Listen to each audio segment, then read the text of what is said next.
सबसे अजीज़ कौन? मम्मी, पापा, बच्चा या पति?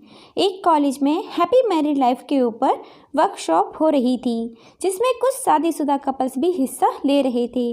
जब प्रोफेसर मंच पर आते हैं तो ये नोट करते हैं, सभी पति पत्नी आपस में शादी पर जोक कर रहे थे और हंस रहे थे।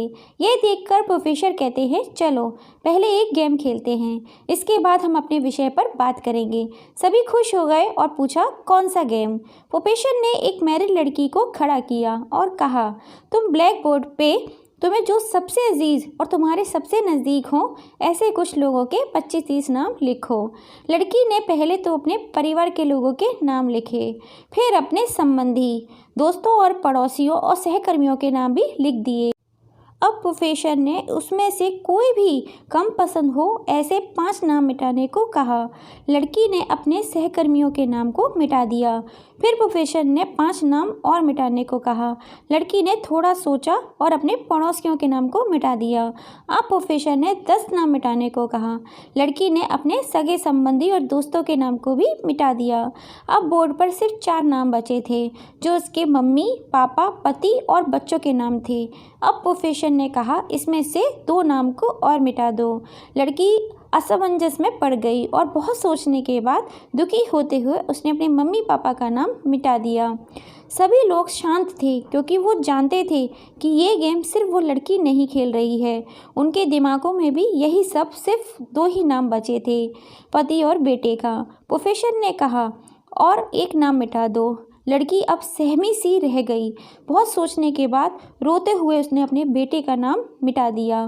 प्रोफेसर ने उस लड़की को कहा, तुम अपनी जगह जाके बैठ जाओ, और सभी की तरफ गौर से देखा और पूछा, क्या कोई बता सकता है कि ऐसा क्यों हुआ? सिर्फ पति का ही नाम बोर्ड पर रह गया।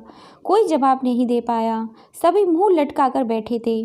प्रोफेसर ने फिर उस लड़की को खड़ा किया और कहा, ऐसा क्यों? जिसने तुम्हें जन्म दिया और पाल पोस के इतना बड़ा किया, उनका नाम तुमने मिटा दिया। और तुमने अपनी कोख से जिस बच्चे को जन्म दिया, उसका भी नाम तुमने मिटा दिया।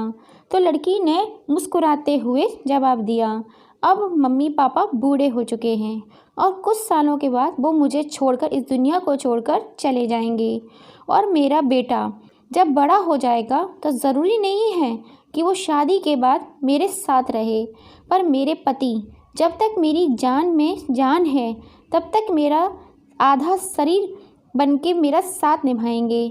इसलिए मेरे लिए सबसे अजीज़ मेरे पति हैं।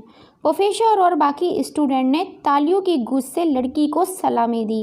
प्रोफेसर ने कहा, तुमने बिल्कुल सही कहा कि तुम और सभी के बिना रह सकते हो, पर अपने आधे अंग अर्थात अपने पति के बिना नहीं रह सकते हो। तो आप सभी सज्जनों एवं देवियों ध्यान दें, मजाक मस्ती तक तो सब ठीक है, पर हर इंसान अपना जीवन साथी ही सबको सबसे ज़्यादा अच्छा लगता है।